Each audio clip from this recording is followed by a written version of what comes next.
Good morning. Welcome to the Rapid City Planning Commission meeting for September 8th, 2022. If any member of the audience wishes to speak to an item on the agenda today, there are speaker request forms on the table along the left wall. Please fill out the request with the agenda number of the item you wish to speak to and hand it to the staff seated on the left of the dais. At this time, we would also like to ask that if anybody has a cell phone or other electronic device, that you either turn it off or turn the ringer to silent. If you need to take a call, please step out to the hallway so the meeting is not disrupted. Items 1 through 7 have been placed on the consent calendar today and may be approved as a group. Action will be taken on all consent items in accordance with staff's recommendation by a single vote. Any item may be removed from the consent calendar by any planning commissioner, staff member, or audience member for separate consideration at this time. The findings of this planning commission are recommendations to the city council. The city council will make the final decision with the exception of the following items. Item 5, 22PD042, and item 6, 22UR020. The Rapid City Planning Commission's actions on these two items are final unless any party appeals that decision to the Rapid City Council. All appeals must be submitted in writing to the Department of Community Development by close of business on the 7th full calendar day following action by the Planning Commission. Are there any items 1 through 7 that staff would like removed? Item number 5, please. Okay. Any items 1 through 7 that any planning commissioner would like removed? 4? And any items 1 through 3 or 6 and 7 that any audience member would like removed for separate consideration?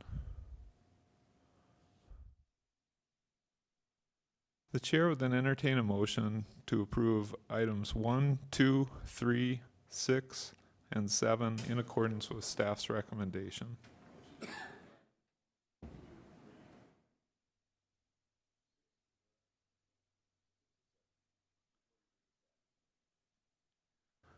All right.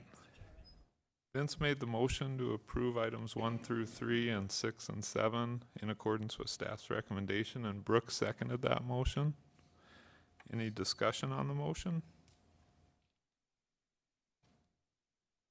All those in favor, please say aye. Aye.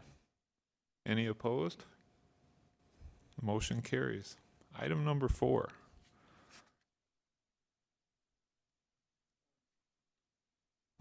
Thank you, Mr. Chair. I just had I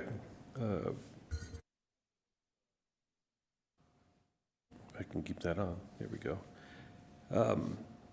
A couple of concerns on that Eglin Street area is getting very congested, and see the traffic report study indicates a substantial kind of increase. And if you've ever been on there on the weekend, you know it's impossible to make certain turns. And so I'm just I'm a little concerned about this this placement on Luna Drive.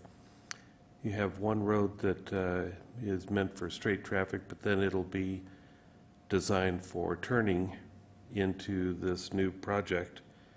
You have a dedicated right-hand turn at that area and no stop signals in that area to control traffic. So that's kind of a big concern I have for this particular property. Vicki? Thank you, Mr. Chair. So the master plan for Rushmore Crossing always identified that there would be an access road extending to the north into this area, and that there would be future lots and development that would be across from the T intersection of Luna and Eglin. As a part of the traffic impact study, we have looked at some of the preliminary data. We've voiced concerns with their anticipated movements into the property, and so we've deferred that to the development engineering plan. What that means is that there may be turn lanes and decel lanes that will need to be implemented to ensure that stacking doesn't interfere with through movement. But it's always been anticipated that there would be access, that this would be a T intersection. So it's in line with the master plan that was previously approved. Okay, thank you. And there was an issue with the easement between lots 1 and 2 that I read in the report. What's that about? So there is currently a utility that extends through this property, and there's a 50-foot wide easement. They have shown us a preliminary design where they're not putting any structural development within that easement. You can put a parking lot and landscaping if ever there's a need to get in there and replace or do maintenance on that utility, then it's at the developer's expense to repair anything that needs to be removed. Thank you. Good questions. Thank you, Eric. All right, any other questions or comments on item number 4?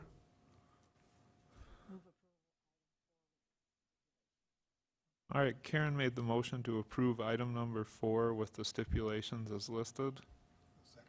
And Mike Gallagher seconded that motion. Any discussion on the motion? All those in favor, please say aye. Aye. Opposed? Motion carries. Item number 5. I do know we have 3 speaker request forms on item number 5. So after a presentation from staff, we'll hear those. Item number 5 is a final plan development overlay to allow for phase 2 of a 4-phase apartment development on the property located southwest of the terminus of Jim Street. No exceptions are being requested as part of this application. Property is zoned medium density residential district. Future land use is employment. Property is located east of Elkvale Road, which is classified as a principal arterial street on the city's major street plan. Phase 2 is shown in green on the phasing plan up on the screen. The applicant is proposing to develop 3 59-unit apartment buildings, each of which will have 19 garage spaces at the front of the building. Each building will be 39.75 feet in height and finished with hardy board lap siding with earth tone hues. There was an exception granted for the height as part of the initial PD for this overall development. Shown here is the landscaping plan. This development exceeds the landscaping minimums. The required usable open space is combined with phase 1, and that would include the clubhouse and the grassed area that surrounds each of the buildings. On the site photos, public notice was posted on the property, and this would be looking southeast from Jim Street. And staff is recommending that this item be approved subject to the stipulations outlined in the report. Mr. Chair, Vicki? if I could just add that the initial plan development was approved in 2020 to allow a total of 659 unit apartment development. And so with that, the developer purchased the property and is now completing this as per the phasing plan that was also approved in 2020. It's also important to note that in looking at this from utility, access, drainage issues, they are meeting all of the requirements. We have the ability to serve this area. It's important to note that even though there is 100-year floodplain in areas of Orchard Meadows, there is no 100-year floodplain on this property. It does have a 500-year designation. We do not regulate for 500-year. Thank you. I'll call Linda Rogers up if you'd like to address the commission. Good morning. First of all, I want to say the traffic on Jim Street and Elderberry as you come in is absolutely horrendous. They bring in these big trucks, double-sided, loaded with gravel. They spill gravel all over. They speed down the road. They've been stopped by the residents many times. And they're noisy, they're very inconsiderate, and they just plain don't care. The second problem is if all these apartments are going in back there in Creekside, they can't possibly all use Jim Street and Elderberry as an entrance and an exit. it will be a disaster for not only them, but also for the homeowners. This company, in the beginning, I believe the original design was they were also going to put a second road over on the other side going out to St. Patrick Street or something. That since has been scrapped. And they're planning on using our road to come in and go out. Okay, the problem is not only, like I said, for the residents, but also the apartment owners, the emergency vehicles, one way in, one way out. And you know as well as I do, when there's that many people in that many apartments, because some of these are 3 bedrooms, you're going to have fire, ambulance, police over there, and it's just going to be, the neighborhood's totally going to be unlivable because there's one way in, one way out. So I am suggesting that possibly before they continue building, because they've got the 159 apartment building already framed in, as you can see, I am suggesting that before they even allow them to continue and put the 2nd, 3rd, and 4th building in and bring in more big trucks, more big equipment, more pickup trucks, more workers, that you make them put in another road going to a different exit other than the Elderberry Gym Street. I had called Sioux Falls and talked to, I forget the gentleman's name at the Paradigm Construction, and he said they scrapped that idea that they're, because of costs. Well, how do you put a cost on living, private living, privacy? You can't, you just can't do it. Security, you can't do it. Anytime you have that many apartments, that many people, you're going to have noise, you're going to have trouble, and you're going to ruin all of Orchard Meadows, which used to be a very nice community. We listen to pounding daily, we listen to big trucks coming in, going out, traffic, traffic, traffic, and we listen to Mexican music all day long because there's Mexicans that are framing in these buildings. God bless them for wanting to work, but I don't appreciate their Mexican music at Mach 1. We got to keep this to the project at hand. Yeah, it's just, we need to do something about the road is what the main item is here. The traffic, the congestion, and future emergencies. Okay, thank you. Lori Monroe.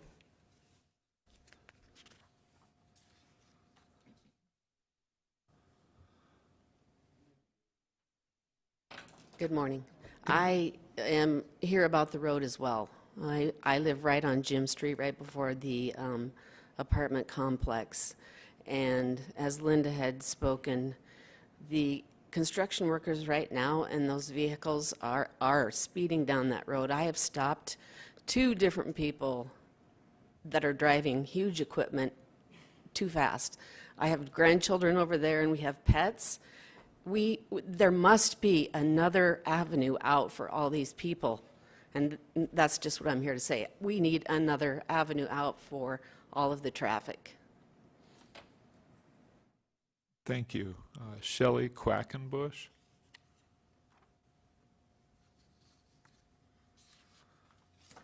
Good morning. We live in the cul-de-sac that's the development's right behind us, and my concern is also the road. I'm just envisioning, I guess, and looking at, if you're saying 650 potential apartments and take that times, I'm assuming at least 2 people driving, now you've got 1,300 people driving down a narrow road when you consider people parking on the street. And I also envision you come down Jim and you turn to go onto Elderberry with that many people, and when you try to head to 44 to turn, I could see that lined up all the way back to Gym Street with people trying to access 44. So that, again, this is my only concern really, is the road. I just can't see how we can operate on one road. I just don't see it's possible.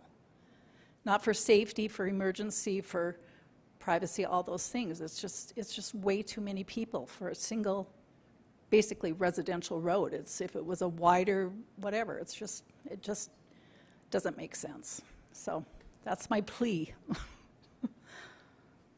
Thank you. Vicki? Thank you, Mr. Chair.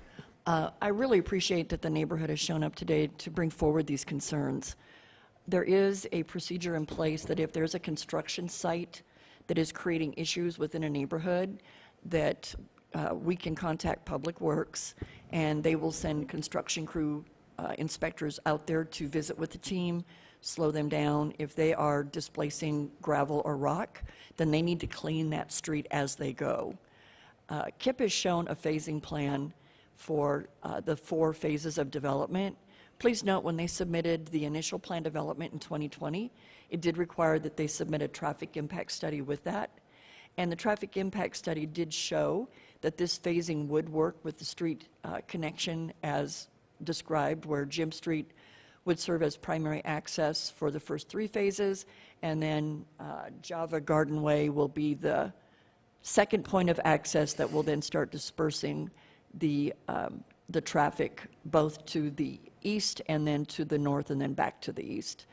I think the neighborhood brings forward a good point in that the 3 phases with the apartments, putting all of that directly onto Jim Street is going to create a noticeable increase in traffic in that residential area.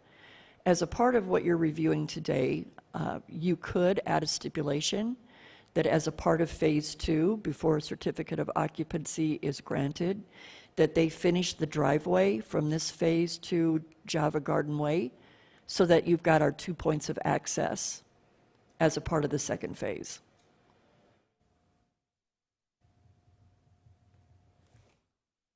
Thank you, Vicki. John?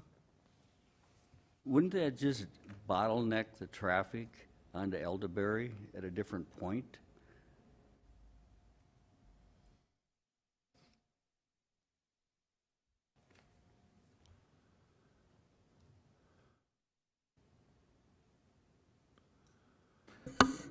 Mr. Chair, Kip?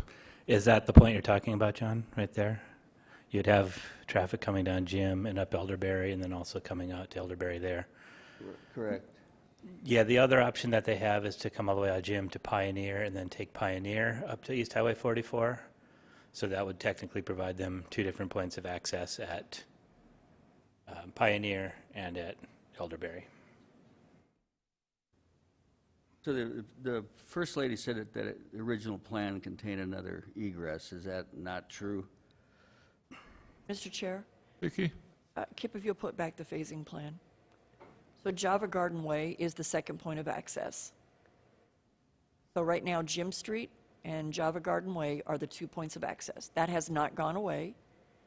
It's just that the connection to Java Garden Way won't be made until phase 4 is brought in, and currently we're on phase 2. So again, when we see disbursement onto Elderberry in 2 different locations, the traffic impact study that was originally submitted identified that that would create the synchronization needed to get everyone out to 44 without stacking beyond what is typically seen in an urbanized area. Many of us live in existing streets that are a network of local streets creating a residential area, and we have thousands of cars that go in front of our homes each and every day. However, when you're accustomed to living on a cul-de-sac and you see additional development, that is a change. It's a change in the perception of the street and how it functions, whether or not you're going to allow your children to play in the front yard unattended. It becomes a way of life. In this case, this area is finishing out. It is and will be urbanized as it's completed. And so as a part of that traffic impact study that was submitted in 2020, it met all of the requirements for disbursement of traffic. There will be some delays, but nothing that is beyond what many of us experience right now getting in and out of our residential neighborhoods.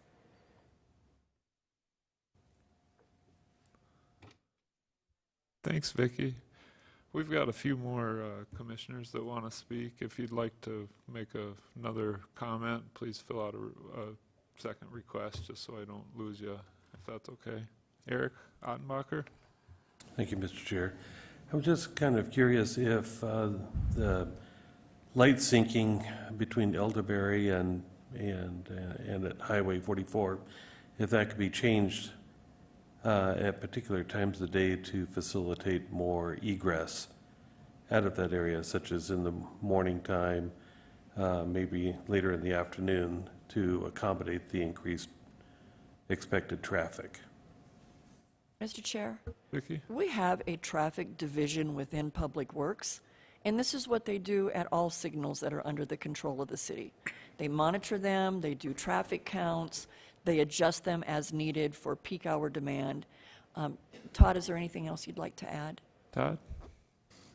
No, for this signal, it'd be in coordination with the DOT as well, because it is on their highway.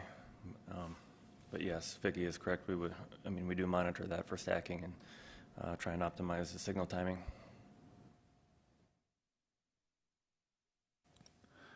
Karen? Thank you, Mr. Chair. Kip, there's a distance between having stoplights. And there's one stoplight at Elderberry, and the next stoplight would be Elkvale. Mr. Chair? Kip? Yes, that is correct. And there's no place in between to have a stoplight to get other people out. Like Pioneer is too close, I would assume. I would assume so. That would be, again, under the jurisdiction of the South Dakota Department of Transportation, since this is East Highway 44, which is a state highway. So that would be up to their regulations. Generally, they like to have about a quarter mile between traffic signals, and so at Elderberry, that would not meet their signal spacing requirements.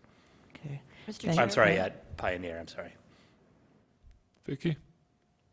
So, Karen, I think just even in the area that you live in, knowing that, again, we're coordinating between the state and the city, traffic has to hit warrants in order for a traffic signal to even be considered. This entire development hits warrants at one intersection point. We don't anticipate, if there was another connection to 44, that their warrants would be met. This is a master plan that was in place several years ago, where things are funneling to this intersection, and it's been built to handle turning movements and stacking to accommodate full build-out of Orchard Meadows. Okay, I thank you both for the information. I think this is an area that, because there's so many apartments going in that area, that it is kind of scary for the people who live there. Just where I live, when they started building the big complex kind of across and trying to figure out to get a traffic study done enough to have a warrant to get that light, but it's so close to other lights, it's difficult. But so far, we've had no issues getting in and out of our property. So I'm hoping that down the road, that will ease some people when they see it actually developed and realize that it probably will work.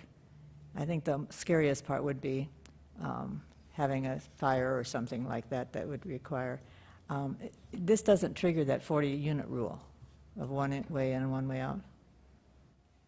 Mr. Chair, so the 40-unit rule was originally a fire department requirement, and we're working on getting it removed from the infrastructure design criteria manual and leaving it exclusively within fire code.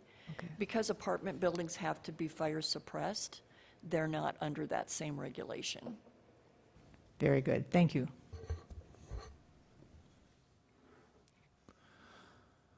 Thanks, Vicki.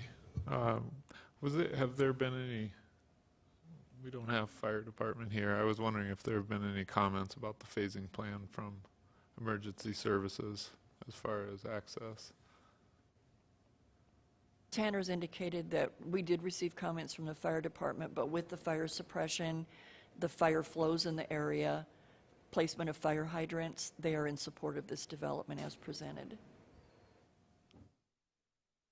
Again, Mr. Chair, if I might, you do at this time have the option of adding a stipulation that a driveway connection be made to Java Garden Way as a part of this phase of development, or potentially revisiting that as a part of Phase 3. You do have some room to make a revision if you feel that there's a valid concern as to traffic on Jim's Street. Vicki? Kelly? Thank you, Mr. Chair. Does anybody have any kind of stat on the traffic study in regards to Highway 44? In other words, if this is maxed out and this is minimum, where did 44 fall in that range? I remember before this development, personally speaking, before this development even started, Highway 44 was congested at rush hour. I mean, backed up a mile in some cases. So where was 44 in like a flow estimation? And, you know, taking into account all of these new units dumping onto 44 at that spot. Does anybody have that info, just ballpark? Mr. Chair? Vicki? So, again, we've had numerous traffic studies with development along 44. As a part of this development in particular, there have been additional turn lanes and decel lanes added to 44. And some of the stacking issues we had years ago have dissipated as a result of the design in particular at this intersection. And so 44 is still functioning at a highly successful rate, and it's anticipated that it can accommodate additional development as it occurs. And we will see additional development along 44. It's one of the areas that, due to the topography, the accessibility of utilities, that we're going to continue to see residential development as our city grows. Thank you. Haven? The application today is for Phase 2, which is apparently 177 new apartments. Just looking ahead to Phase 3 and 4, these problems get much greater, I guess, when you look at Phase 3 and 4. I think your suggestion of opening up Java Way is probably a good idea. I assume that was kind of waiting for Phase 4 when they would do that? Mr. Chair? Vicki? Again, as we've indicated, the connection to Java Garden Way will be made as a part of Phase 4, and the traffic impact study that was submitted originally in 2020 identified that that met traffic warrants and requirements to defer it to that point. But noting that we do have residences from the neighborhood, Jim Street has always functioned as a cul-de-sac street. It's going to function as a through street when this development is complete. Vince? Thank you, Mr. Chair. So I remember when we reviewed this back in 2020, and we reviewed all of these same items back then. These are, I'm sorry, testing one. Is that better? Any? Okay. So I remember that when we reviewed this back in 2020, we reviewed much of these same items back then, and we were always concerned about the flow in and out of this area. I mean, I am interested in the Java Garden access stipulation. The other thing that I wanted to make sure that I understood is that when it comes to the monitoring the construction activity, such as the traffic and the road conditions and what is being left on the road, and who is called to take care of that if there's somebody abusing that? Vicki? I'd like to defer to Todd if I could. Todd?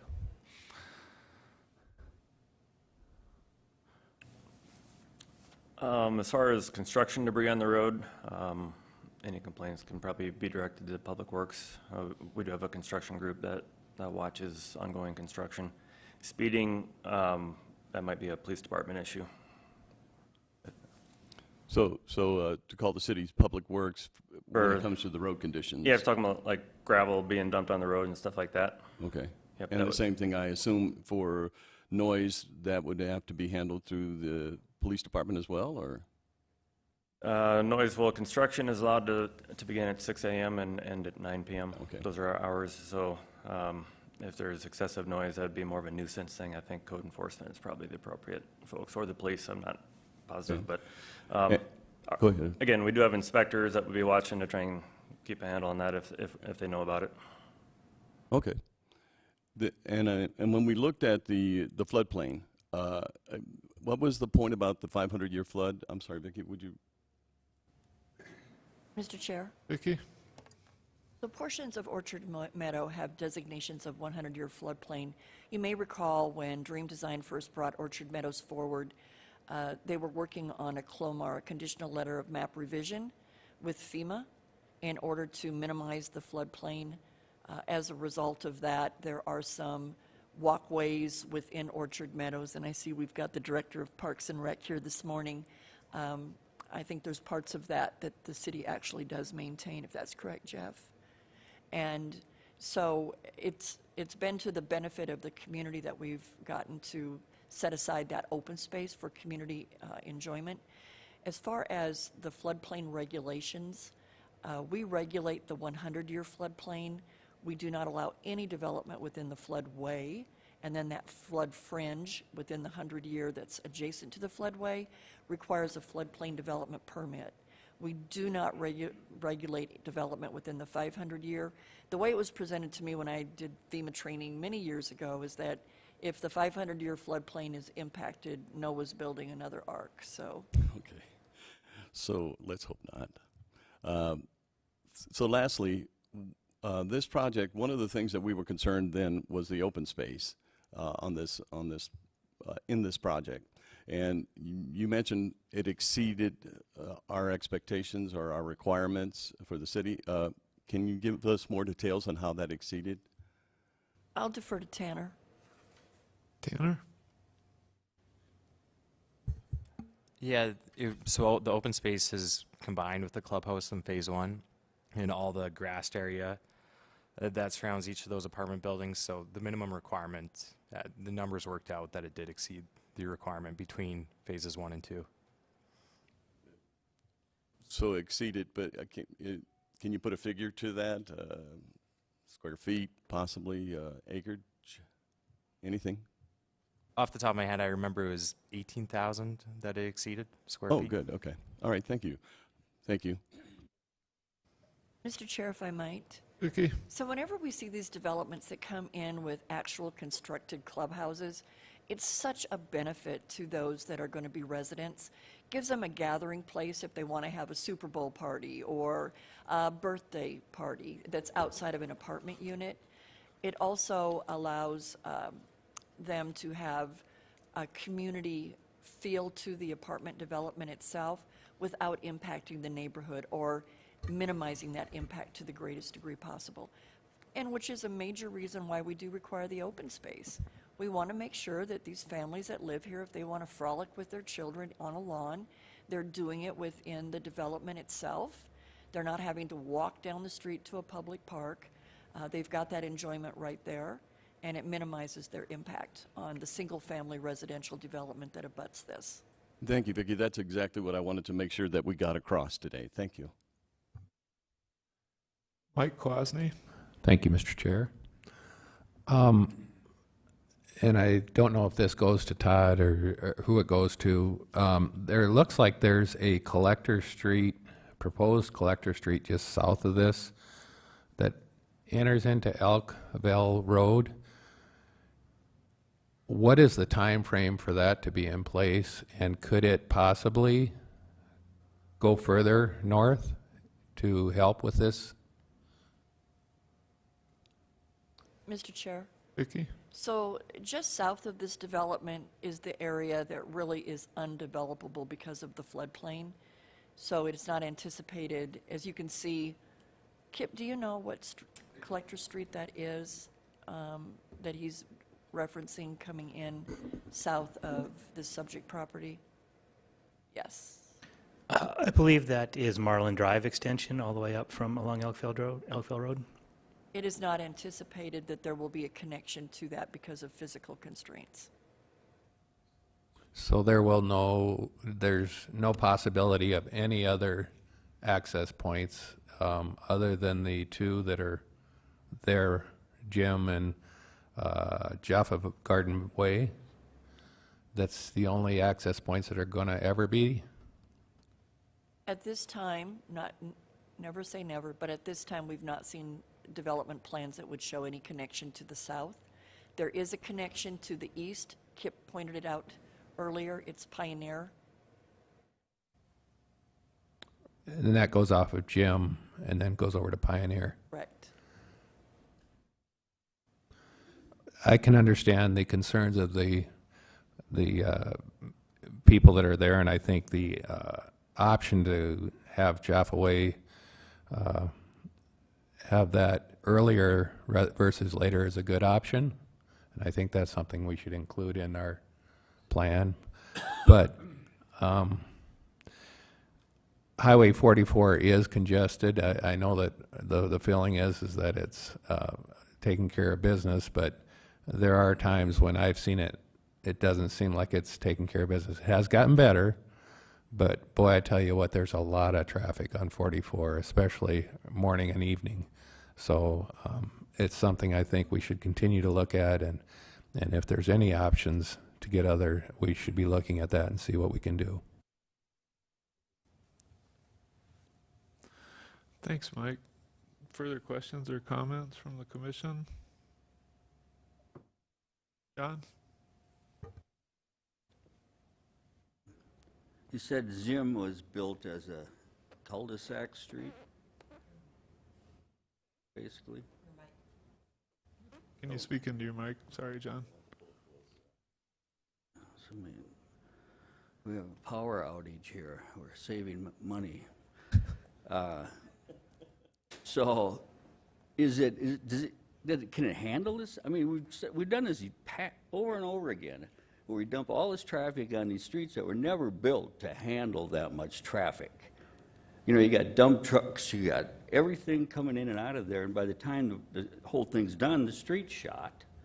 So is that part of somebody going to fix that and make it work? Mr. Chair? Vicki? These are the growing pains of every subdivision that comes in as a phased development.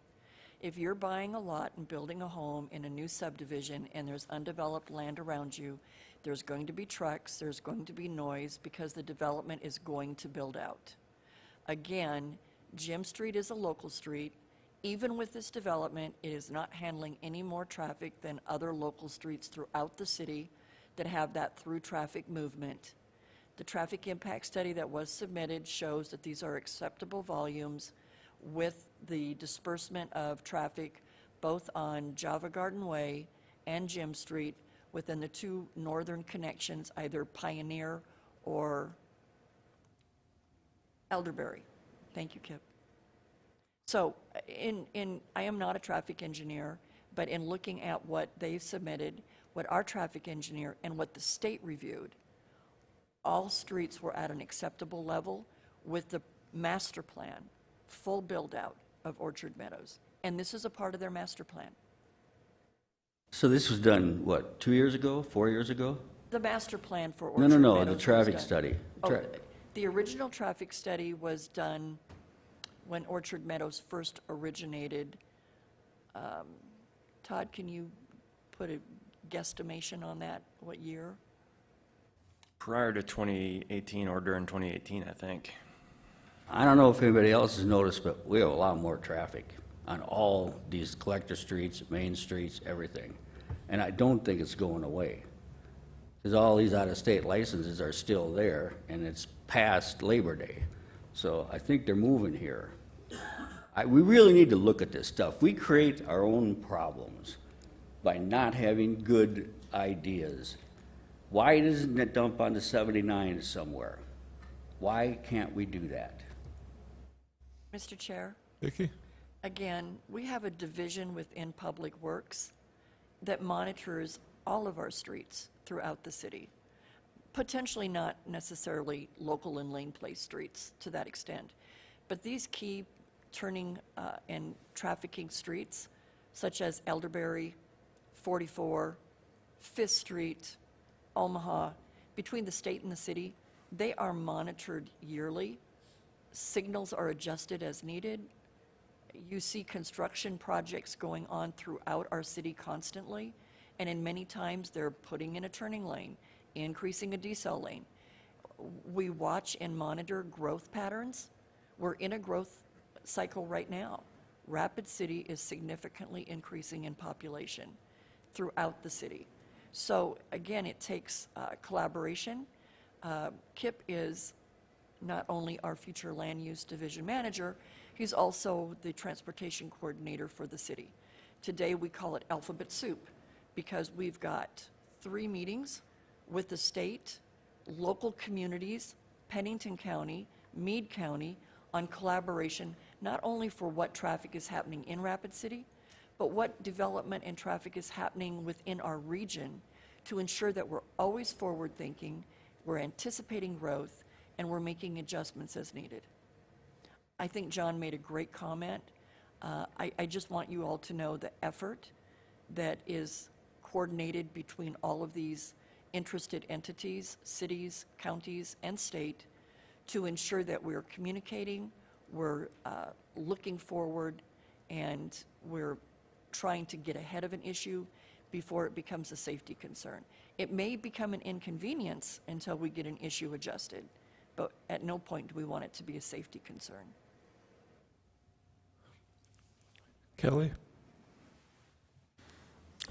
Thank you. This is just a quick suggestion, or maybe this has already happened, but in regards to the complaints about the construction issues, the site superintendent on site daily, the project managers above them, and then the construction management company on top of that, they should hear those concerns because they are tasked with running a safe, clean, and basically respectable job site.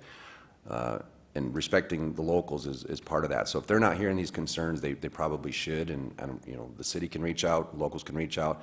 If I'm a PM on a job and this is happening, I'm going to correct it because that's just, you're tasked with that ability. So just a suggestion on maybe getting that info to where it needs to be. Mike Kwasny? Thank you, Mr. Chair, again. Growth is something that it's sometimes painful, and it's something that we have to go through. I guess I have concerns.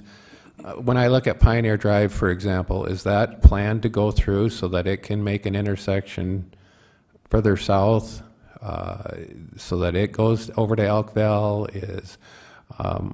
What are the future plans as far so that as they develop more? Because I don't think we're done developing.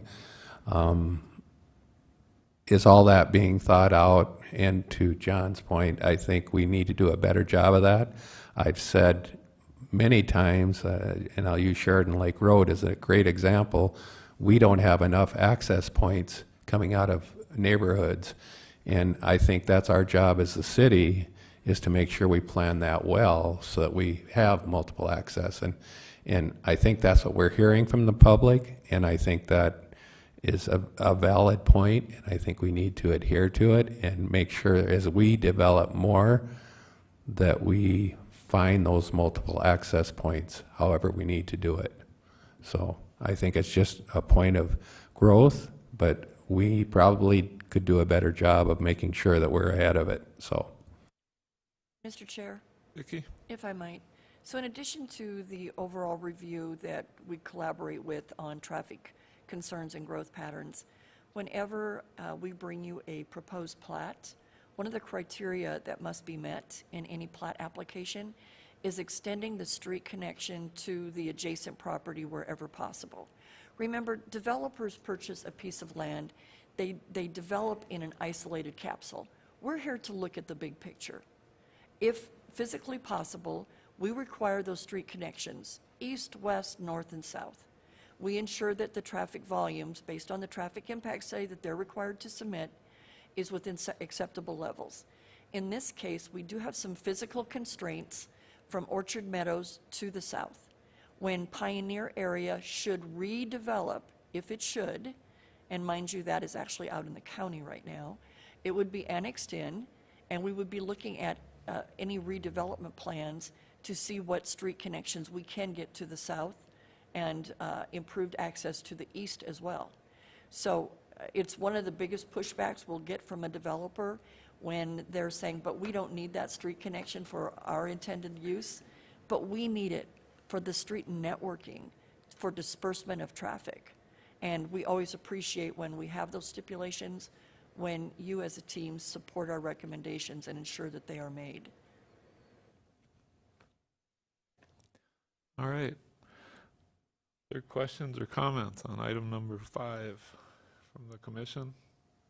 Further information needed?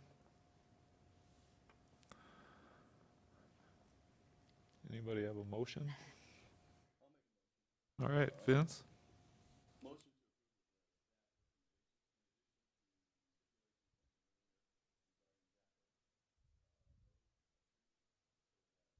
It can be incorporated.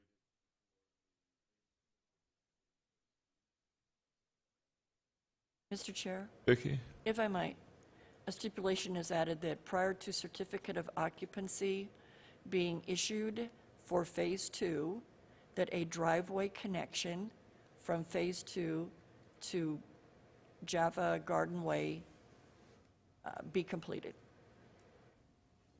Vince, does that match your? Okay. So Vince made that motion with the 6 stipulations listed, as well as the 7th added to complete driveway to Jaffa Garden Way before a certificate of occupancy is granted for Phase 2. And Karen seconded that motion. John? So, a certificate of occupation for Phase 3, is that what you're saying? Two. This phase. The phase that's before you for review today. Okay, I evidently heard you wrong. Okay, so that's going to be made before anything is occupied in Phase 2. The connection will be there. All right. Any other comments on the motion on the floor? All those in favor, please say aye.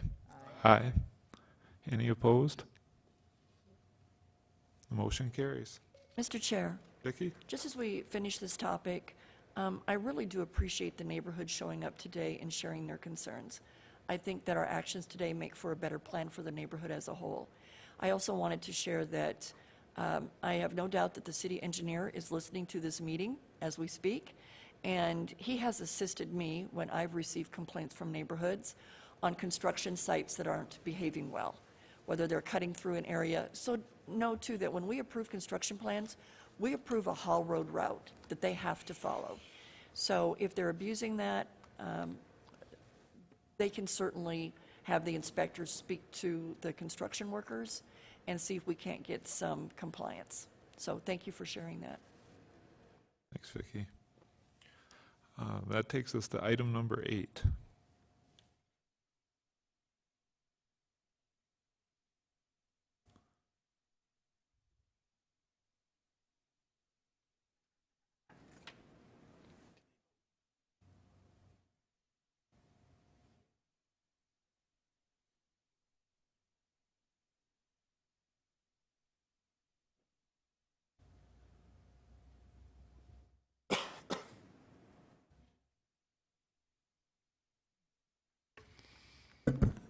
So this item is a final plan development overlay to allow for Phase 1 of a 2-phase multifamily development on the property located northeast of the terminus of Mickelson Drive. The property is zoned medium-density residential district. Future land use is urban neighborhood. The property is accessed by the future extensions of Mickelson Drive, which is classified as a minor arterial street, and East Anamosa Street, which is classified as a principal arterial street on the city's major street plan. Phase 1 is shown as the west lot on this phasing plan. The applicant is proposing to develop 20 townhome apartment buildings, 2 typical apartment buildings, 4 detached garages, and a clubhouse. In total, 271 dwelling units and 27 buildings are being proposed with this phase.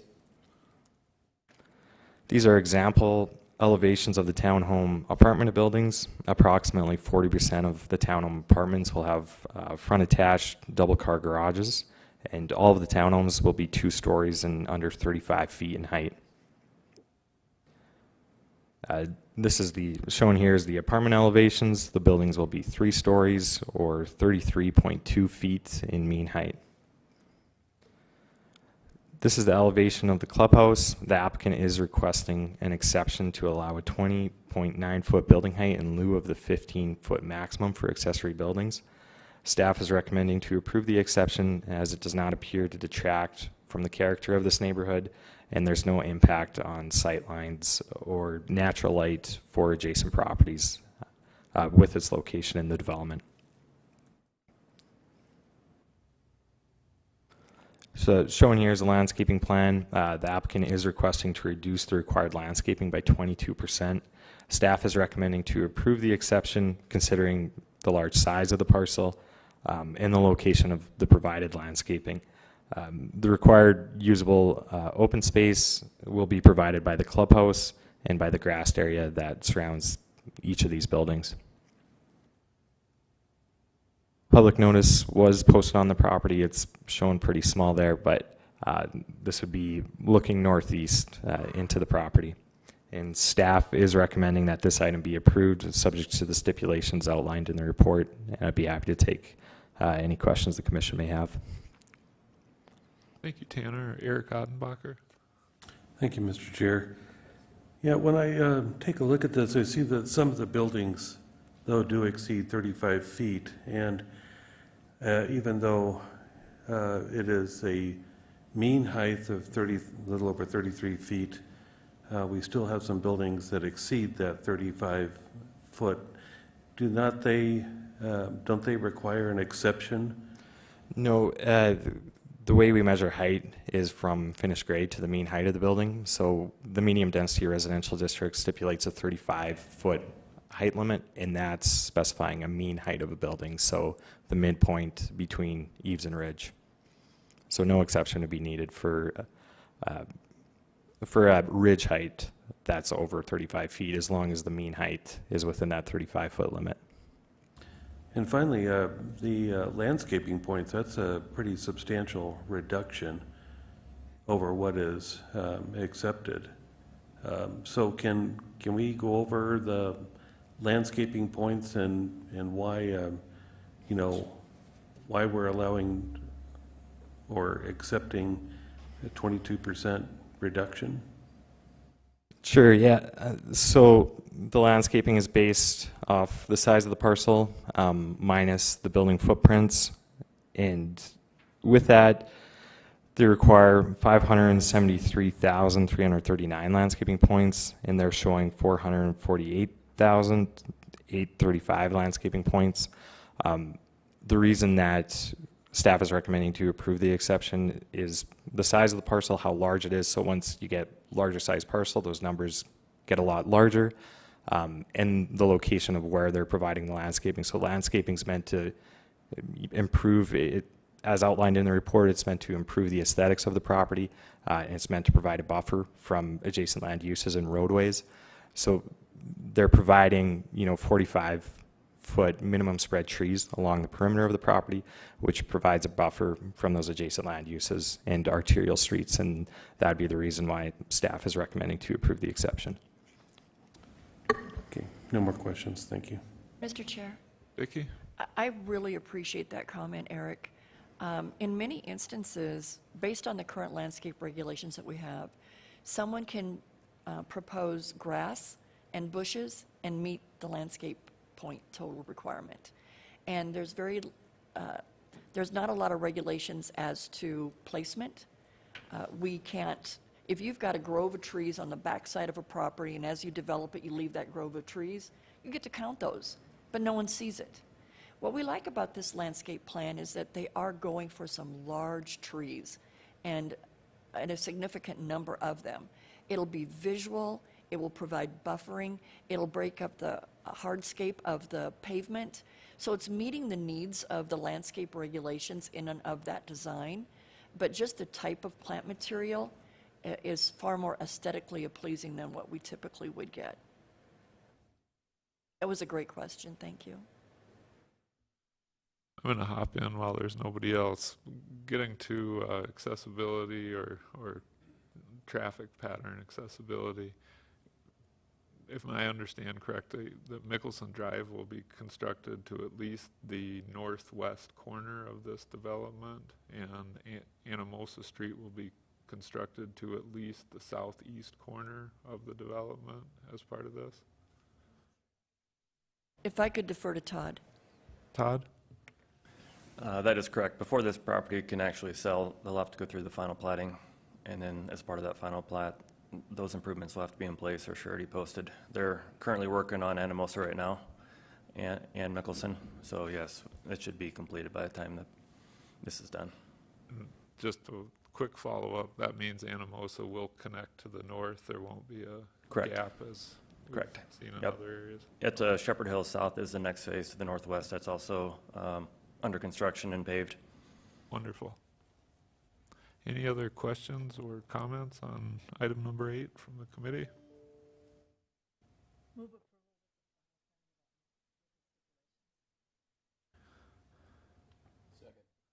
All right, Karen made the motion to approve the final plan development with the stipulations as listed, and Vince seconded that motion. Any discussion on the motion? All those in favor, please say aye. Aye. Opposed? Motion carries. Item number 9.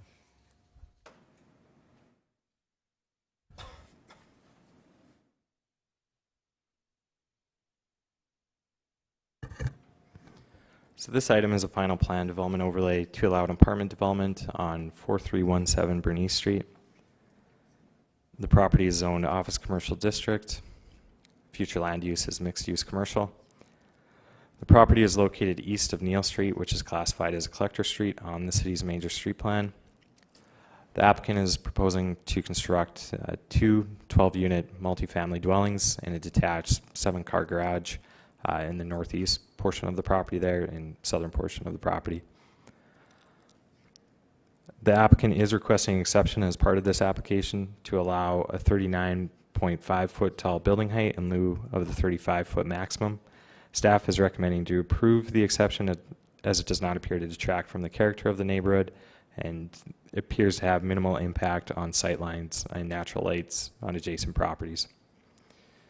The required usable open space will be provided by the grassed area south of the building.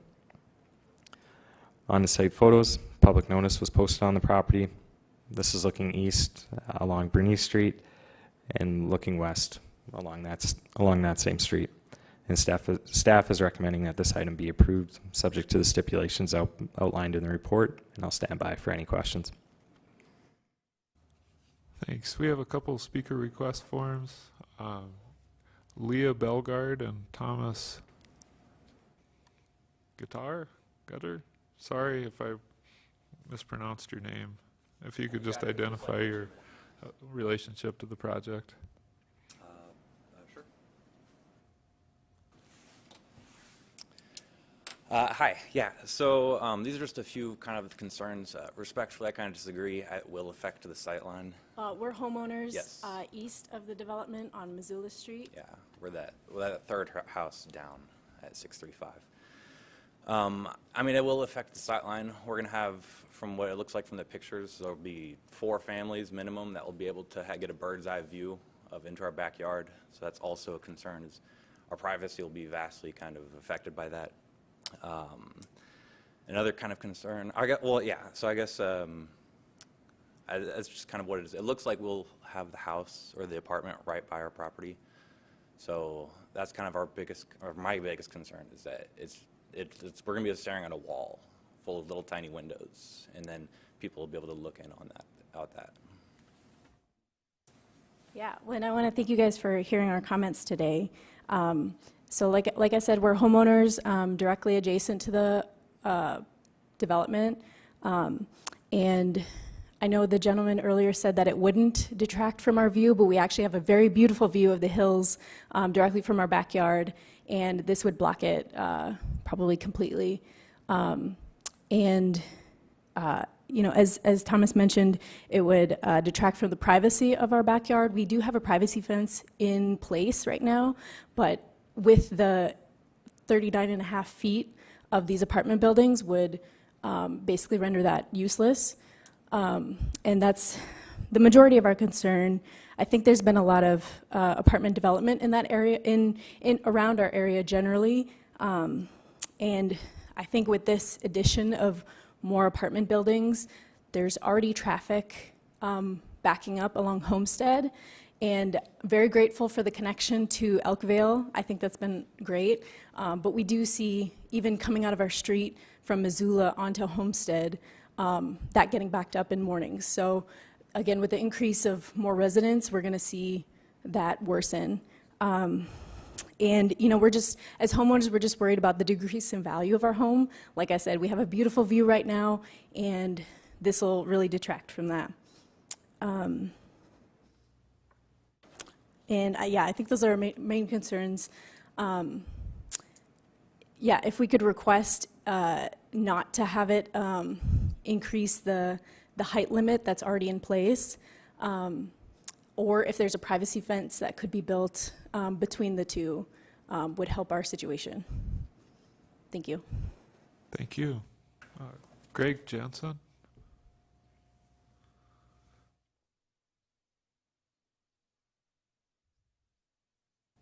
Hello.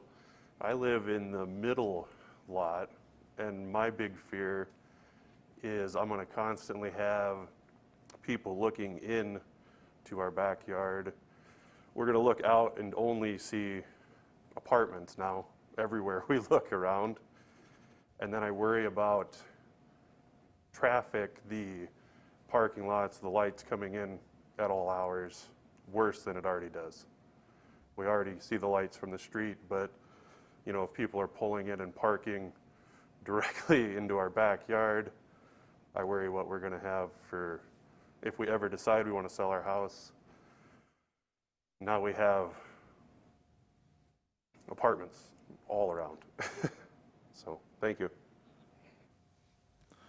Thank you. Vicki? Thank you, Mr. Chair. So, you've been in this position before where a developer comes in, they develop and sell single-family homes first because that's the low-hanging fruit. Those are the easiest to build, the easiest to sell. Their master plan shows where the apartments are going to go. They zone the property for apartments, and then the single-family homes are occupied, and the apartments come in, and again, we can appreciate that this does have an impact on the neighborhood. It's unfortunate that they're not made aware or inquire as to what is that adjacent zoning and what is that proposed land use. In this specific zoning designation, whether it be apartments or a professional office building or a medical clinic or a bank or many of the other uses that could go into this zoning designation directly adjacent to them, the height of 35 feet is permitted. The exception to exceed it by 4.5 feet, I believe, is keeping in line with what you've done for all the other apartment developments in this area. The reasoning for the request is that in order to promote quality of life for those that are using and occupying these apartments, they are proposing 9-foot ceiling heights instead of the lower ceilings. And so in keeping in line with that, we do bring forward that recommendation. I don't think that the impact of that additional 4.5 feet is going to be significantly felt from the neighborhood because they have a right to 35 feet at mean height. The setbacks are being met, the parking is being met, the open space is being met, the use is permitted by right. So again, it gets down to allowing this developer to complete a master plan for a subdivision that originated years ago. There was and has been multiple traffic impact studies for this area, and all of the streets are functioning at acceptable levels at this time. Vince? Thank you, Vicki. No, this is one of the toughest decisions I have to make sitting on this Zoning Board of Adjustment Planning Commission, because homeowners like you buy these homes with these views, and you're not made aware of what can happen after you move in. such as an apartment complex that could be blocking your view of the hills. So this is not easy, looking at this, but we do have, as Vicki said, that we do have requirements that have to be met. And one of the things that this particular apartment complex is doing is that it's offering a better quality of life for those who live in these apartments. Now, that doesn't solve the issues that you brought up today. I was wondering, especially regarding the middle lot homeowner, is concerned about privacy. The way these apartments are facing, so are they going to have actual, if you can help me out, are they going to have actual look into these neighbors' backyards and homes from the east side of those apartments? Mr. Chair, Tanner's going to put up a site plan showing, there it is. And then if we could look at the elevations of the buildings too. So those end elevations will have limited windows. And I'm wondering if those are just hallway windows? Yeah, I believe so. Okay. So that will minimize the feel that someone's looking into the backyard. Is there a playground on this complex or this apartment unit? Will there be a meeting room or a general purpose room? No, that I don't believe there'll be any meeting room or anything within the interior of the building other than those units. And what is the estimated total occupancy? Well, it would be 12 units. I'm not sure on the number of bedrooms. 12 units each building, right? Yeah. 24. 2 12s. Yeah, two 12-unit buildings. Okay, thank you. Karen? Thank you, Mr. Chair. From looking at the site photos and the pictures of the elevation of those apartments, I see that the balconies will be on the north and south side, not on the east side. And I just wanted to verify that, remember there was a place out in west part of town that had balconies that were looking over the backyards of people, and we didn't like that. I don't remember exactly how we solved that, but I don't think we allowed that. But this one doesn't because it's on the north and south, correct? Mr. Chair, I believe those were the apartments next to Walmart on Stumer Road, where we've got some single-family residential development, and they did remove the balconies from their design because they did face directly onto, and I'll defer to Tanner. So when we're looking at front and rear building elevations, now let's go to the site plan. Could you point out which is the front and which is the rear? The front of this building would be on the north side. Where's the front elevation? The Which front lot? elevation would be on the north side of the building. Do we have an applicant representative? We do have a representative from the app. Is that correct? I thought so. I thought it was flipped because I'm looking at the elevation and the length of the building. That's why I keep pushing the point. So go back to the site plan. So what Dane has confirmed, Dane Boomsma, is that the balconies will be on the east and west sides of both of those buildings, not north and south. So you've got all of the windows and balconies facing to the east onto those single-family homes. Okay. And again, it's a permitted right to design that way as long as it meets setback. The only exception before you is the height.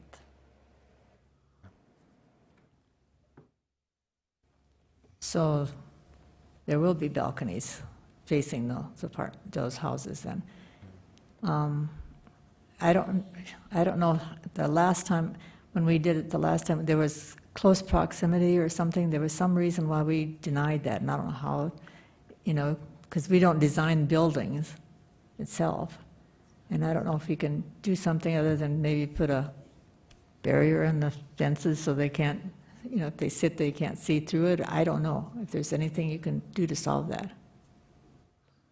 So in the instance before the applicant offered, we really didn't have the authority to require that they remove it because they were meeting all land area regulations. And we do not review architectural design in this instance. We don't have the authority to do that. I don't know that Dane would be willing to offer something up, whether it be a privacy fence, even if at the ground level we're deferring headlights and other interaction between backyards, or if there's something he could do with the east elevation of the building located on the east side of the property. I think that's the elevation, that's the building that creates the issue. Okay, thank you. Kelly? Thank you, Mr. Chair. I just need to comment. I mean, we've seen so many of these developments come through this forum, and are they meeting the setbacks? Yes. Is it a permitted use? Yes. Are they meeting the minimum landscape? Yeah. It's just that, it's minimum. If you look at the ratio of development versus green on these, and I'm not picking on this one, but this is across the board, and this is a perfect example of this. You know, this one has more green space than the previous one we just looked at. But most of these have little slivers of greenway that nobody is ever going to use. Nobody's ever going to go out there and feel free and just throw down blankets and have a picnic. In this one, I just hope that the city, the long-term planners, everybody thinks about open space and buffer zones. If this apartment complex here had more of a buffer zone between those lots, it would lessen the impact. You know, it might improve your view a little bit. It would give a little bit of breathing room. I just think we're infilling too much with these kind of developments and not enough green belts. And I've said this a million times, that where are the parks? Where are the common spaces? Where is the green, the natural beauty of these lots? You know, I know developers want to cram every square foot of property onto a lot. That's business, that's economics. But I think the city, we really need to think long-term about more green and less just, I guess, clutter on these lots. It's really concerning to me. Vicki? Mr. Chair, I just wanted to point out that if the applicant chose to build just one building, this is just a building permit. We don't have this discussion in a public forum. I appreciate that he tried to do 2 smaller scale buildings to stay in line with the residential character of the neighborhood.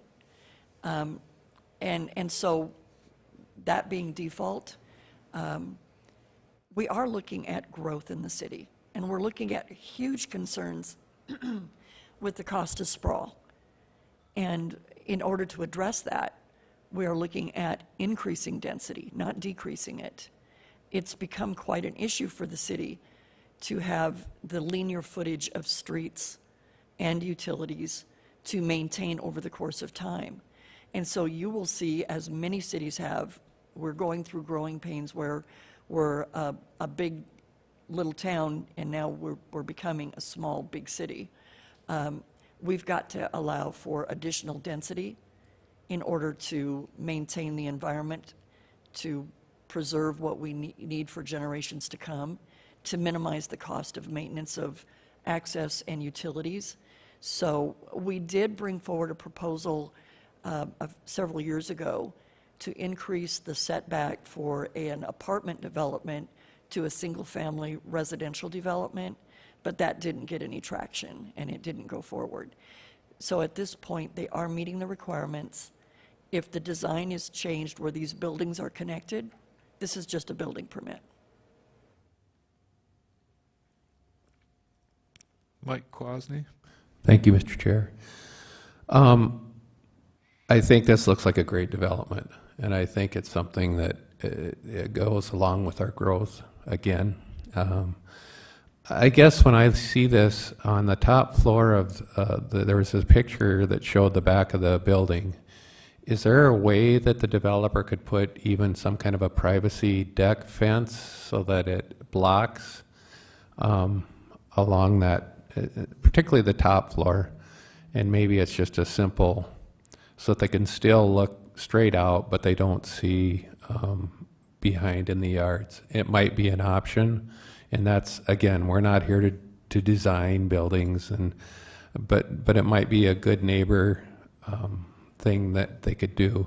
I also noticed that there were trees in the yard, and those trees could probably be placed so that it had less of an effect on it. So I think a lot of things have been addressed, and it looks like there's a fair amount of open space. And so if some of those were thoughts by the developer, we have some great developers who are, they try to be good neighbors, and I think that's important that we note that. And those were just some observations that I made that maybe it would help to create a better neighborhood feel. So, thank you. Mr. Chair, if I might. So, as we've worked with numerous apartment developers over the course of time, in instances like this where we do have neighborhood concern, in many of those instances, the developer has offered to put a privacy fence between their east lot line and the neighbor's west lot line. And so, if I might, I would like to ask the developer if that's something he would consider in this instance. Well, he's coming up. What are the requirements as far as fencing between the two parcels?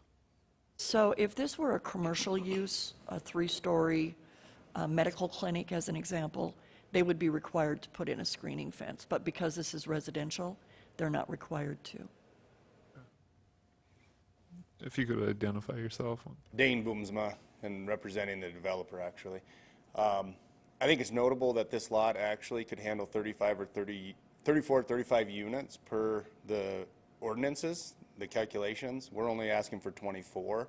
These are only 2-bedroom units. Remember, the calculation for number of units has no dictation on number of bedrooms, and these are only 2-bedroom units. I think it's also notable we're putting an additional 40 or 50,000 per unit.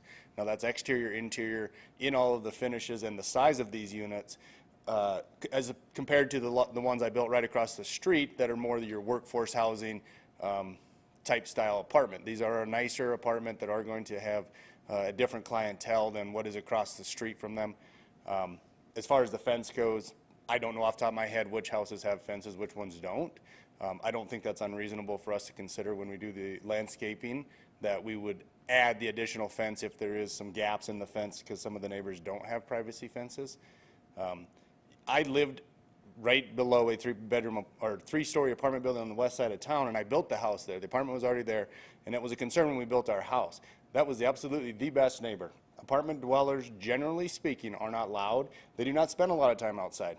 They're either away from their apartment or they're sleeping, and that's the reality of living in these apartments. If you drive down Bernice Street, never one time, or not very often, do you see anybody sitting out on the patios, and it's the way that people live. I mean, there's not a statistic that can be proven, but it's the truth. When I lived next to the 3-story apartment building, it was the most quiet neighbor I've ever had, opposed to all my single-family neighborhoods that I've lived in. So it's kind of a weird phenomena, but it's actually the truth. Apartment dwellers are quiet, generally speaking. You might have a few late-night parties that need to be called in, but you're going to have that with your next-door neighbor as well. So, Appreciate the comment. Again, it's anecdotal.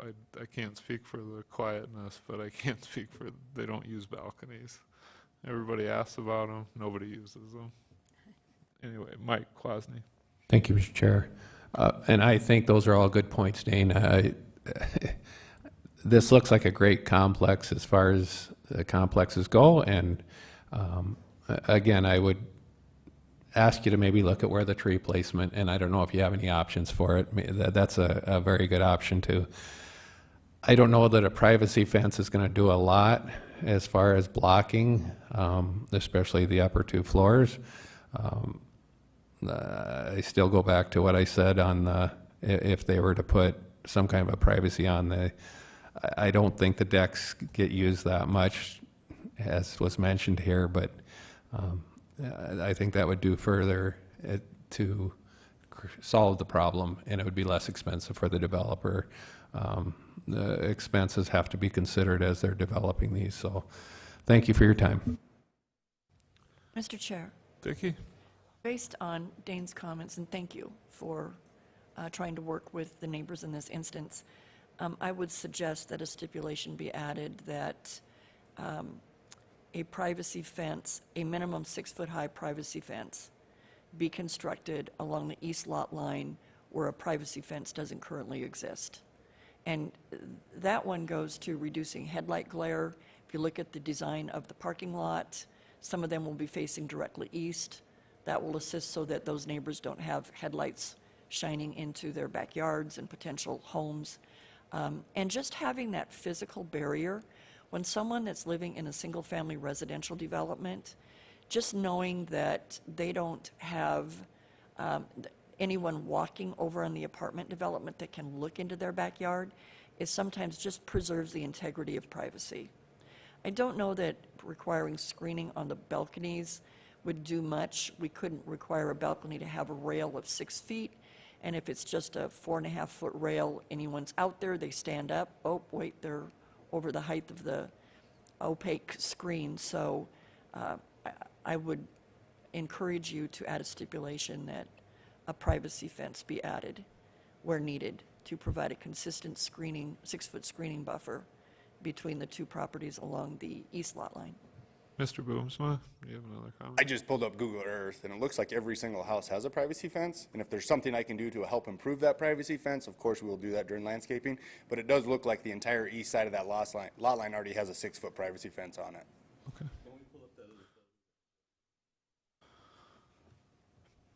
I'm sorry, Vince, what? Sorry, Mr. Chair. What do you need up? That other The overhead photo? Can you pull up the satellite photo, Tanner?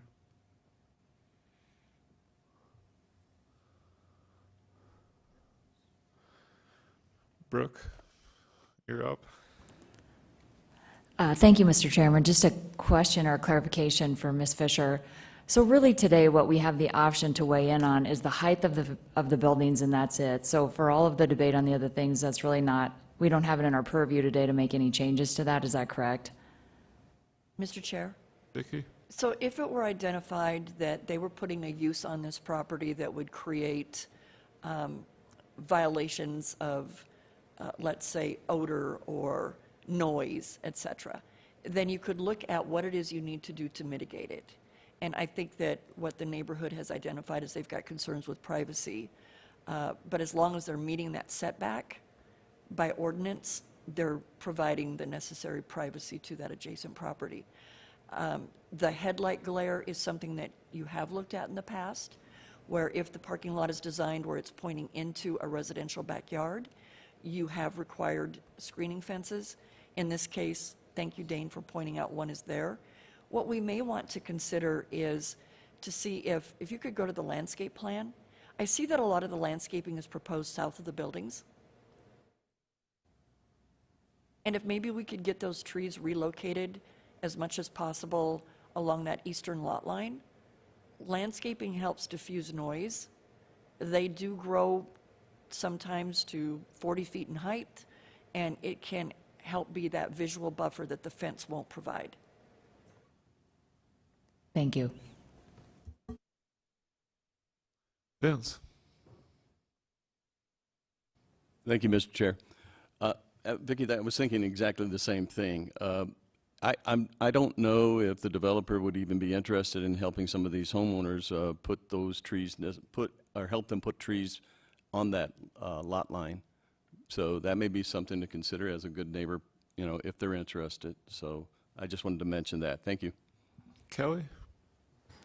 Thank you, Mr. Chair. Vicki just answered my question, and Vince too. My question was going to be, are there any restrictions on placement of trees or shrubbery between lot lines and structure? Mr. Chair? Vicki? There's so many varied species that exist and are being created as we speak, where you can get height without width. Poplar trees, as an example, have been scientifically engineered to go into 12 to 20 foot wide areas, and they can grow up to 40 feet in height and work well to create that buffer. So if it is the desire of the Planning Commission to increase screening to the greatest degree possible, going to those nuisances that this use may create, to identify that the trees along the southern area of the property be relocated along the east lot line to create a landscape buffer to the greatest degree possible. I think it's a great idea, especially if we take into account the species type. You know, Eric's not here to. And Jeff left. Dang it. But I think that's a great suggestion. Along those lines, though, what the at least vacant seeming land on the overhead view, what's to the south of this parcel? Eric, I apologize, I didn't hear you. The land to the south, also future apartment? Again, that's office commercial, so single-family residential development will not occur to the south. So it'll be potentially additional apartments or some type of commercial activity.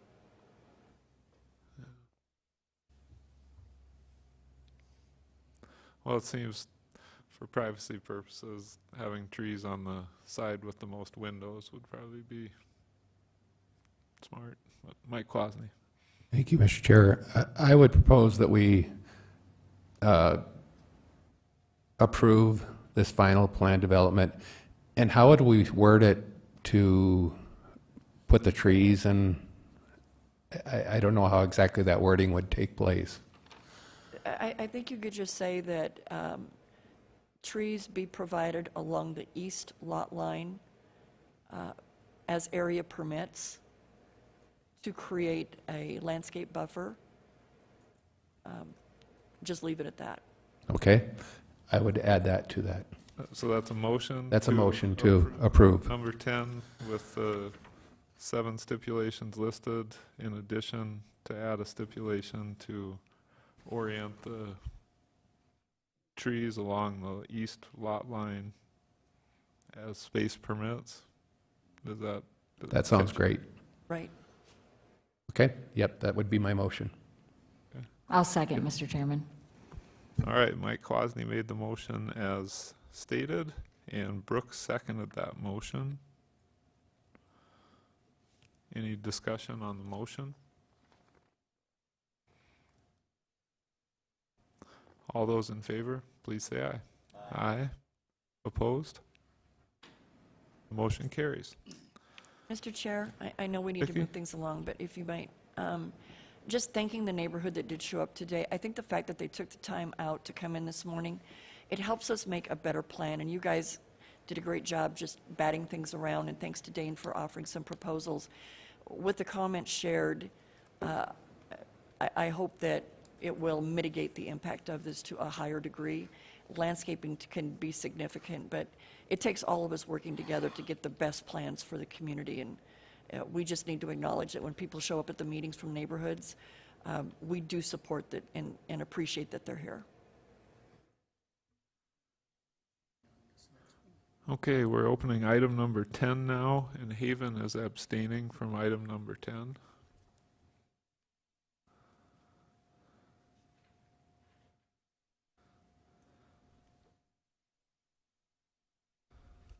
Morning, sorry I lost full screen view there, but I think you can still see it okay. This item is 22 UR 022, which is a conditional use permit to allow a medical cannabis cultivation facility located at 3075 North Plaza Drive, Suite C. Property is zoned light industrial district, and the future land use category is also light industrial, and the property is located along an entrance corridor to the city of Rapid City as identified in Plan Rapid City, our comprehensive plan. As you can see on the major street plan, Deadwood Avenue, also known as State Highway 445, is identified as a principal arterial street, and North Plaza Drive is identified as a minor arterial street. This is the site plan of the property. It's a large site plan. It's the former site of Rapid Chevrolet, so there are multiple industrial type buildings on that property. And location of the proposed cultivation facility is the north half of the secondary building, which is located behind the main building. It's not visible in any way, shape, or form from Deadwood Avenue, and it's also very difficult to see it from Plaza Drive due to an elevation difference. It's kind of set back there all by itself. Took some site photos for you to see. As you can see, it's in the northern half of this industrial building. There are 2 suites in this building. The sign was posted on the property right here. This is looking across to the backside of the former Rapid Chevrolet, so you can see the industrial character of the neighborhood and see how it is also shielded from Deadwood Avenue by the existing structure.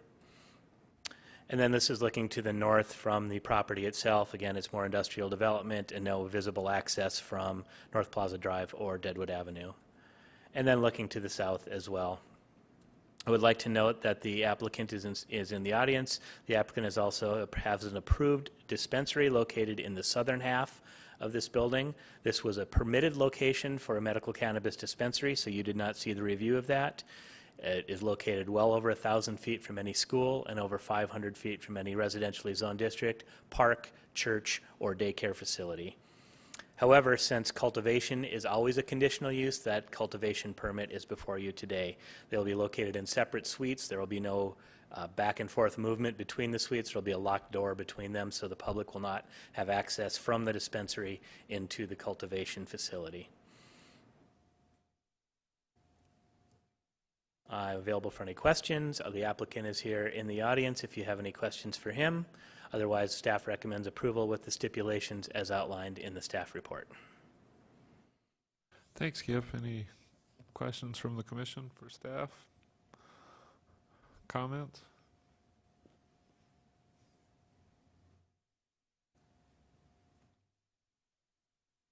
Eric Ottenbacher. Thank you, Mr. Chair. So are they going to share security for the building? Since he owns the dispensary next door, is that going to be a shared responsibility? Is it going to be additional security features? Mr. Chair? Kip? Yeah, as part of their application, the applicant submits a full security plan. It's not generally not included in the information we give you because it's public record, and so we don't want people being able to review the location of all their security cameras and their security plan. But we have reviewed the security plan, and even more so, their security plan has to be reviewed and approved by the State Department of Health as part of the medical cannabis process. So yes, they have a very robust security plan, including multiple cameras, also having patrols and on-site security during the operation of the dispensary, and then security patrols throughout the day on the outside of the building. Other questions on this item? Mike Collier. Thank you, Mr. Chair. I just noticed the size is 2,500 square feet. If that was to ever to expand, would they have to come back before us again? Yes, as this is a conditional use permit, if they were to expand the operation, it would come back before you again. It just as any conditional use permit. Any addition to the use or expansion would come before you. Okay, thank you.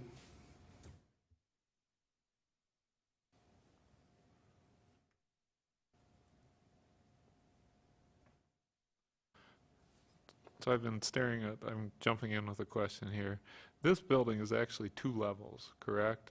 It's accessed from the east on a lower level, and That it's is, accessed from the Mr. west Chair? on this side. Yeah. Yeah, that is correct. So this property here, is located as shown there, is 2 levels. The lower level takes access off Plaza Drive, and that is the actual physical address of the property is Plaza Drive. However, this upper level takes access off of Deadwood Avenue like that. So it's a little confusing about the address. If you've been out to the site, as the applicant has shown, he has some signage directing people from Deadwood Avenue back to his location for the dispensary because there is no direct access from where the Plaza Drive, which is the actual physical address.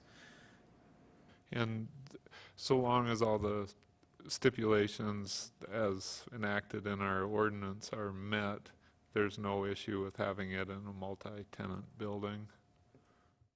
As long as there is no access between those suites, or that the access is kept locked and there's no movement back and forth. And right now, you cannot get from the second level, the top level, to the bottom level without actually either walking around or driving all the way out and around like that. Gotcha. So, Mr. Chair? Vicki?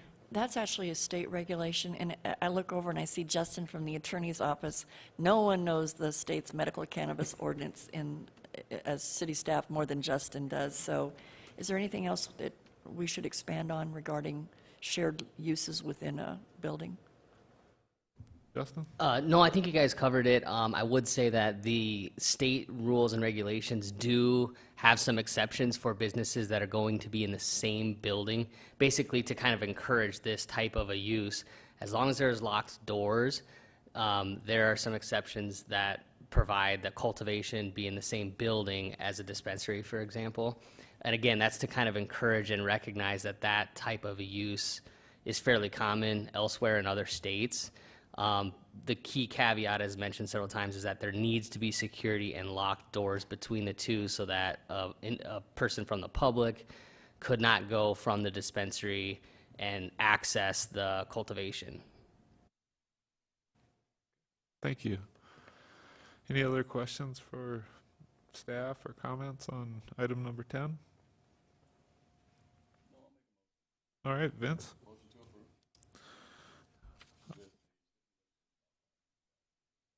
Okay.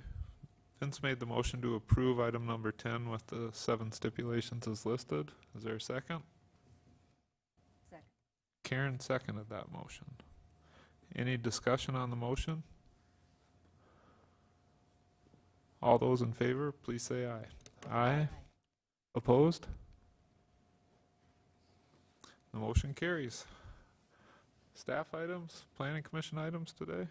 Oh, just one, and it's such sad news. So Marlo Capsa, one of our new current planners who's done an exceptional job for the city and making her presentations before you, has tendered her resignation. The good news is that she's getting the opportunity to be the director of planning for the city of Spearfish. So even though we congratulate her for this wonderful opportunity, it saddens us greatly. She has been doing a fantastic job and is so well received by the public. Her customer service skills are very extreme. She will go to the ends to try to help people. So we've already posted the position.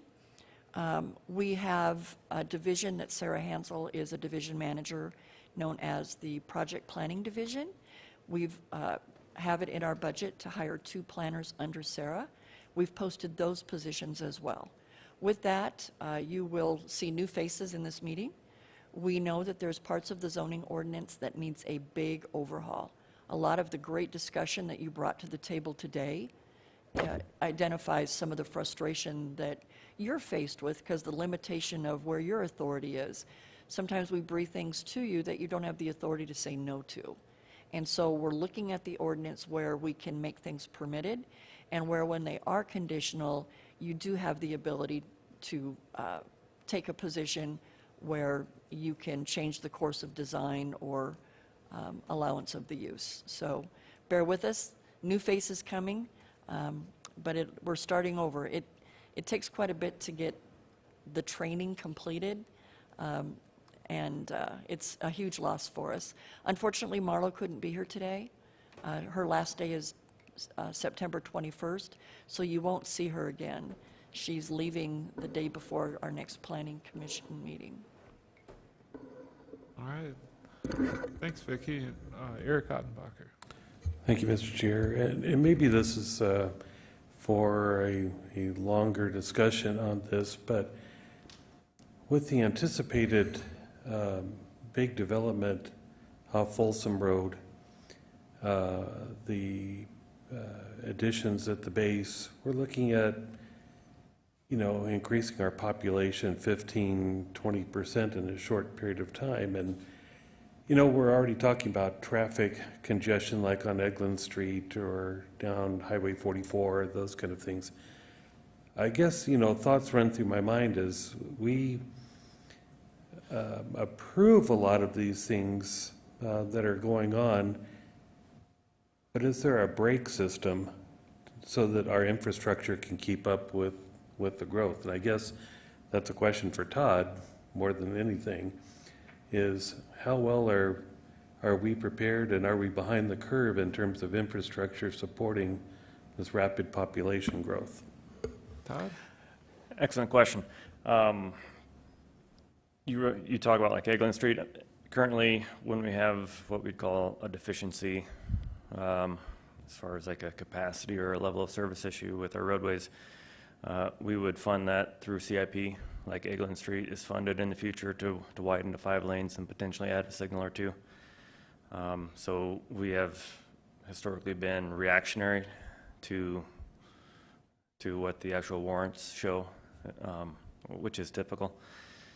I'm not, as far as growth, I mean, we don't actually know where the growth is going to come in next year or the year after that, so that's really the only thing you can do is just see where it comes and then address any deficiencies. Sheridan Lake Road is one that's often mentioned.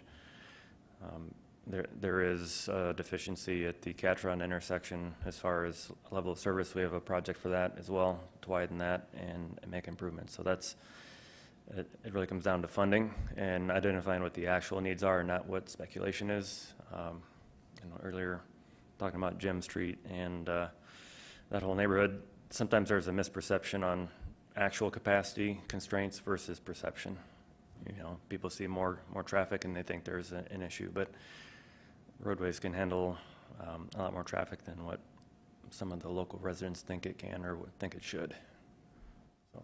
Yeah, so this wasn't directed mostly at traffic, but I'm thinking of other infrastructure too, like, you know, water recovery, sewage, electricity, you know, how much groundwater we have available for the city. I mean, all of... We do have on our radar a new water treatment plant to address some of this growth as well on the east side of town, and improvements at our water rec facility for treating water as well to address this. So we're aware of the growth that's coming, and we do have plans in place to address it and keep up with it. Thank you. No more questions. Mr. Chair, Vicki? this is a great conversation. When we have a developer come in with a large project, like the one on Old Folsom Road, adjacent to the landfill, there are off-site improvements that are needed because we don't have the utility system in place. Maybe there's a master regional drainage component that's missing. And it's these projects that you typically see accompanied with a TIF application, because there are public improvements that go beyond the responsibility of the developer, and through the TIF, then it's funded, and the upfront money comes from the developer itself, but the tax revenue from this pays back that TIF, and then we get that regional improvement that others in the area, as they develop, will benefit from. It's been a tool that Rapid City's used for years. It's been highly successful, and based on the project that you identified, council did approve a $79 million TIF for that large industrial park development, just because of all of the demands and the lack of infrastructure to meet those demands. All right, any other, Kip? Mr. Chair, just to keep you aware, the Public Works Department is working and about to approve water and sewer master plans that look out well into the future. And they worked in conjunction with planning staff to address the expected growth throughout the community. A lot of these plans the growth projections are done by the consultant who does the plans, and they just apply a generic rate across land uses throughout the area. However, we decided to take those projections on ourselves because we feel with local knowledge we can have a more accurate representation of what the actual development will be.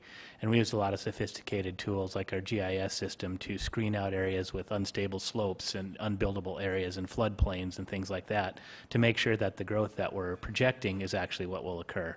Now, of course, we're not perfect, we don't have crystal balls, and you know, we did this a number of years ago, and we're working on updating those projections as part of our next metropolitan transportation plan. But that just shows the cooperation that goes on between planning and public works to make sure that we're all on the same page. We're using the same type of projections as to what our growth is going to be and where we think it's going to occur in the future, to make sure we're all on the same page and we're not, you know, not working across odds against each other.